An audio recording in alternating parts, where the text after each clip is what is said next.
I bet jellyfish are sad that there are no peanut butter fish. The film opens with Marine Sergeant Brandon Beckett giving testimony, facing allegations of abandoning his post and neglecting his duties. Lieutenant Ellen questions him about his location on August 4, 2010. Brandon discloses that he and his team were in Congo, instructing the local military to fight heavily armed insurgents supported by terrorist organizations. In return, the Congolese troops would later assist them in Afghanistan. Brandon details the events that led to his unapproved absence.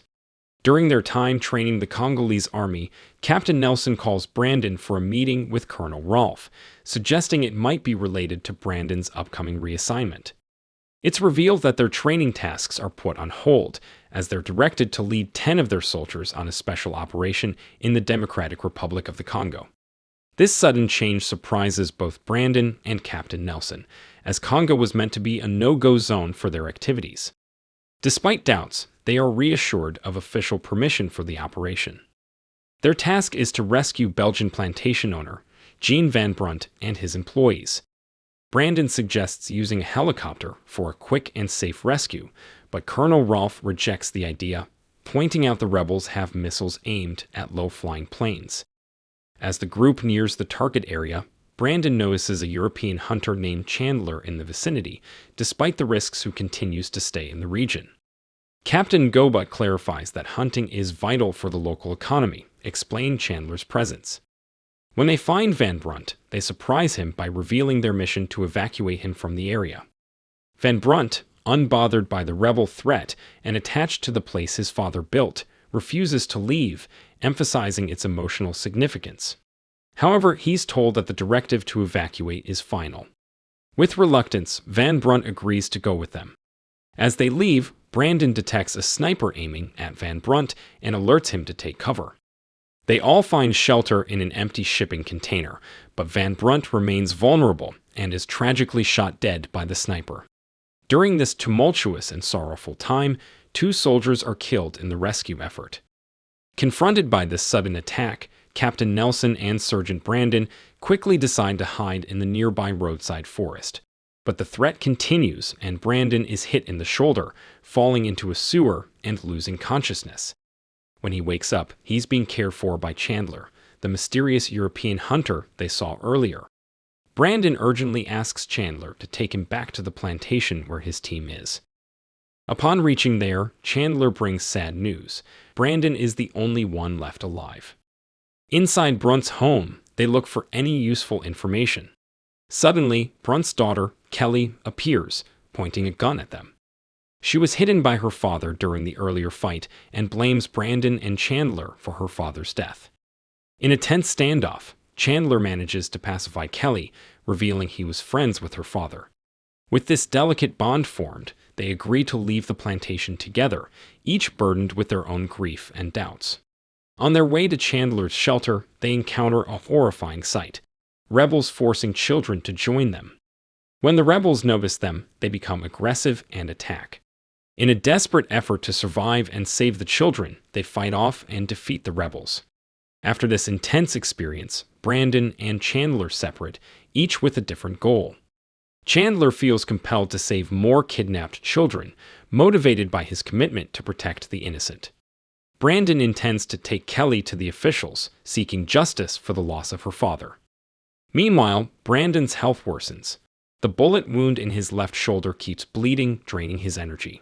He struggles to stay awake, but eventually his body gives in and he faints. He is quickly taken to a hospital. When he wakes up, he finds Richard, a sniper trainer and a former student of his father, by his side. Burning with a need for revenge, Brandon expresses his determination to find and punish the sniper who killed Van Brunt. Richard, knowing the complexities involved with snipers, suggests a different plan. He encourages Brandon to train as a sniper, to understand their mindset and techniques, and offers to help him in his quest for vengeance. Back at Colonel Ralf's office, Brandon is confused by the lack of interest in probing the ambush, especially since American weapons were used to kill the soldiers. UN Lieutenant Ellen and Ralf both express reluctance to investigate further, citing limited resources. Brandon, not willing to drop the issue, volunteers to conduct the investigation himself, aware that his team died under dubious conditions. His offer, however, is turned down by the officer. Strategically, Brandon invites Ellen to dinner, sensing she knows more than she's letting on. During their talk, she reveals the UN's constraints in investigating Brunt's death and clarifies that she's not the enemy. Convinced there's more to the ambush, Brandon discloses his capability to track the sniper. She hints at the complexity of the situation, suggesting it was more than a simple rebel attack, leading Brandon to realize that there are deeper layers to the ambush. Committed to avenging his fallen team members, Brandon sets out on a personal quest. Richard, noticing him leaving the base, cautions him about his unfit state for the task at hand. Yet Brandon is determined. This crucial moment signifies his choice to depart, abandoning his post to ally with Chandler in hunting down the rebels. In return for Chandler's help in finding the rebels, Brandon agrees to aid in the rescue of the captured children. They head towards a small rebel camp, the next step in their journey.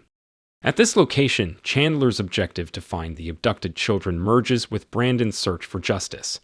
Watching from afar, they see the captured kids being readied for transfer to another rebel camp, where they will be coerced into becoming child soldiers. They witness rebels unloading weapons, clearly from the United States. Strategically, Brandon tells Chandler to move in while he stays back in a safe spot. The tension escalates with an impending execution.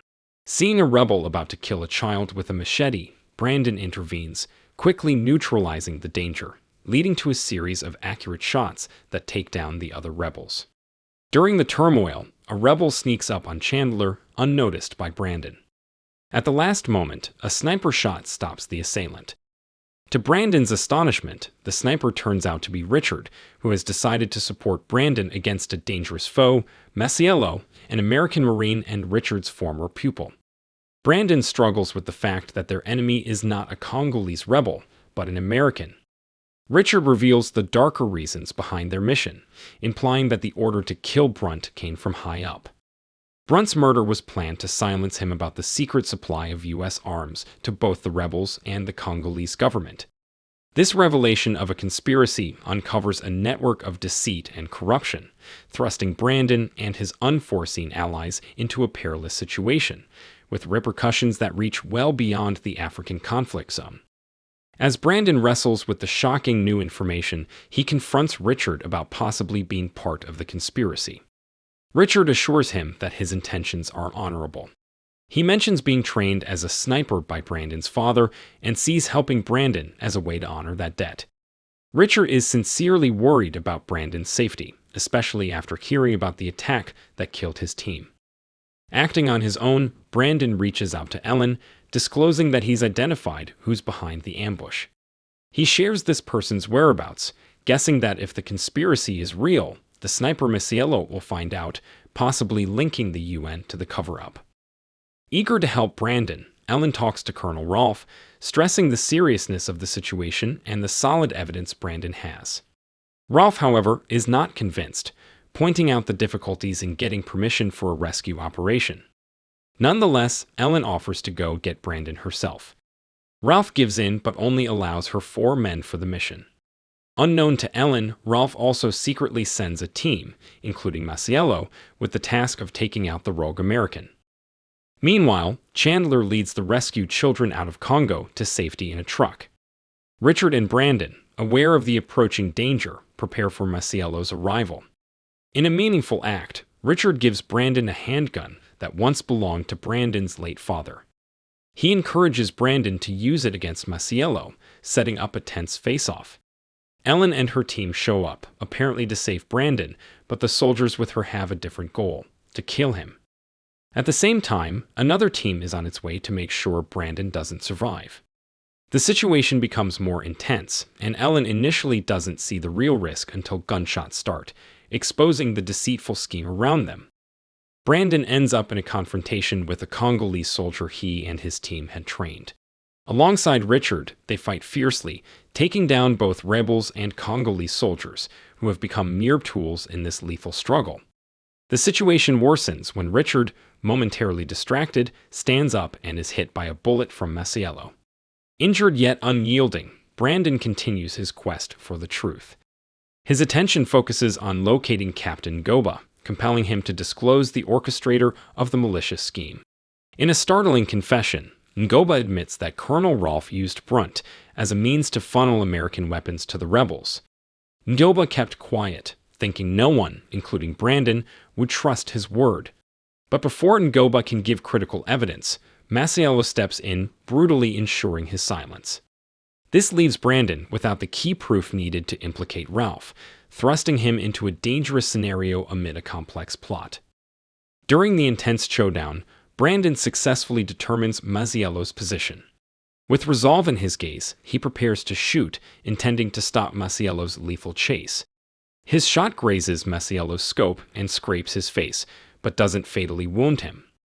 Neither opponent backs down, and as darkness sets in, they turn to night vision gear to carry on their lethal fight.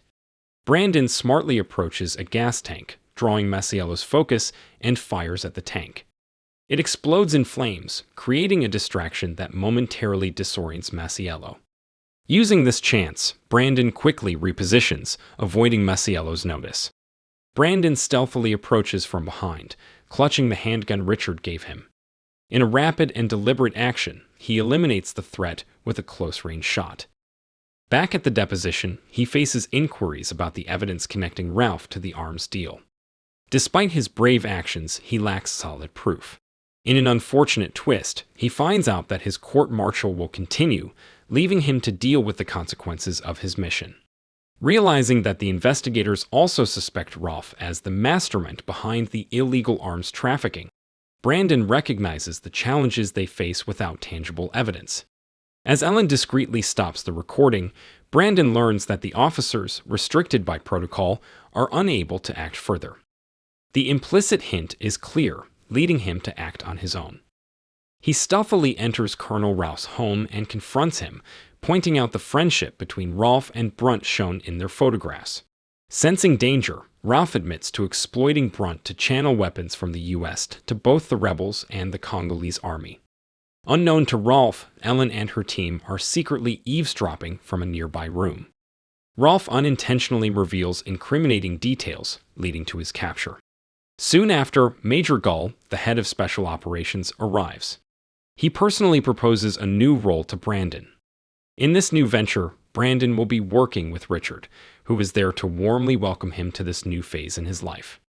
This marks a significant turning point for Brandon, moving from a soldier embroiled in a complex plot to a role where he can use his abilities for a different cause.